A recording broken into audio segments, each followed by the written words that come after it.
Good morning, guys. I'm Gary Binder. I work for Monarch Investments, and I'm a rover for West Michigan. Today we're looking at the hydro heat system. The hydro heat is a system that we do heating and cooling all in the same unit. We work it off of a water heater. It's a little larger water heater than a standard water heater. It is a 50,000 BTU, 50-gallon water heater. The water heater, of course, is a normal water heater. With our cold water supply to our hot, to our building, to our faucets, to our fixtures. We also have two other outlets, in and out, for the heating side. Now our heating side, when we have a call for heat, it will, there's two relays. One is for the cooling and one is for the heating. The heating side will engage. Our pump will turn on, we'll start circulating water. At the same time, our blower will start. When our blower starts, we will have heat going up into our plenum, into our ductwork system in the building, and you'll have heat coming out of our registers. It's a very simple, very easy system to diagnose and to troubleshoot. We have a relay and a transformer. The transformer, again, turns it from the 110 to the 24 volts, which then operates our pump and our blower. As it's running, it's a very efficient, very simple system. Our major things that we will have problems on this system is a pump will go bad, and a blower will go bad, or a blower motor will go bad. Those are the three main things. So we're looking at a relay, a pump, and a blower. All right, I brought Shane in. Shane's our rover out of West Michigan also, and we're going to take this blower apart right now. We're going to take this blower right out. It consists of 3 screws up on top. I've already loosened the screws. Shane, if you want to grab that for me. It's 3 screws right up here.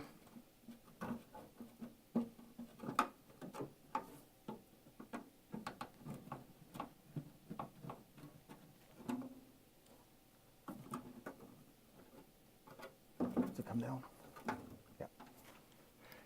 It just drops down, and then there's a slot in the back that it pulls right out of. And that will be able to bring your motor right on out. So it slides right into this groove. I don't know if they can get a picture of that or not, but up in there. And then here's our motor. If we ever have to change the motor, can we flip it to the other side? Yeah, okay, we're not going to be able to. But here's the motor that we would have to change. It consists of 3 bolts. This should pull right out. Right there, there's 1 screw here that has to come off of the shaft. And that's all there is to it. Inside of here, inside the squirrel cage, as you can see, these fins are cupped. So if that is dirty, and you can see there is some dirt, but this one's actually fairly clean. But the more dirt we can get off in that, the more air we can scoop, the more air we will move through the ductwork system across the coil. So that's very important that these are clean. On the other side of the motor, again, we have a capacitor up here. This is a capacitor-driven motor. It starts the motor. Quite often the motor will be good, but the capacitor will just go bad. So that's the first thing you always want to check is the capacitor. Then if that doesn't work, then the motor will probably be bad.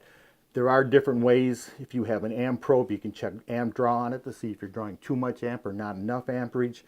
And that's how this motor works. When we have a call for heat, the first thing that happens is this is a start capacitor. The start capacitor actually gives voltage to start the motor. So the motor will start to spin, and then when that happens, you also have voltage going here. So this is just like a kick start, a bam, so it starts immediately. Capacitor, if it's out of dated or blown up, and you'll see if it's bubbled or whatever, the motor will not start. So we need to have the capacitor be good before anything happens. Once the motor starts, now this one here is a 3rd horse motor. It's 115 volt, and it draws 5 amps when it's running. It gives you the rotation right on it. It's a single phase. This one does not give me the RPM. Oh, it does. It's a 1075 RPM and it is a 2-speed. So again, the one, it's a slower speed for heating, a higher speed for cooling, because we want to move more air across our coil as we're doing the cooling. And that's basically how a motor works. It is tied into our relays and into our transformers on the call for heat. Now, when it is running, when it's a call for heat, the pump will start. If this pump goes bad, and this one here looks like it's on its last legs, the electrical is here, that we switch it out. There are 2 ball valves, one there and one there with screwdriver slots. Those corrode up, they leak, they don't work very well. On the system, we do have regular ball valves coming in and out, so we do have 2 sets of ball valves on the system. This one here does have a union that we can break the union there, and we can take it apart and spin it out of here when the coil is out. This one, unfortunately, we had to turn the water off because it is leaking at this time, and we do have a brand new coil coming in, and this coil will be replaced here in the next couple of days. Another thing that is very important is the furnace filter, of course. We try to change furnace filters twice a year. Some residents will call and ask us to do more often.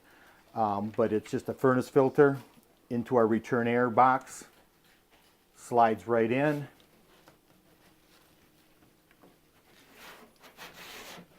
Underneath the air conditioning coil, but it all covers up, catches everything through my blower, out through my plenum. And that's how a hydro heat system works.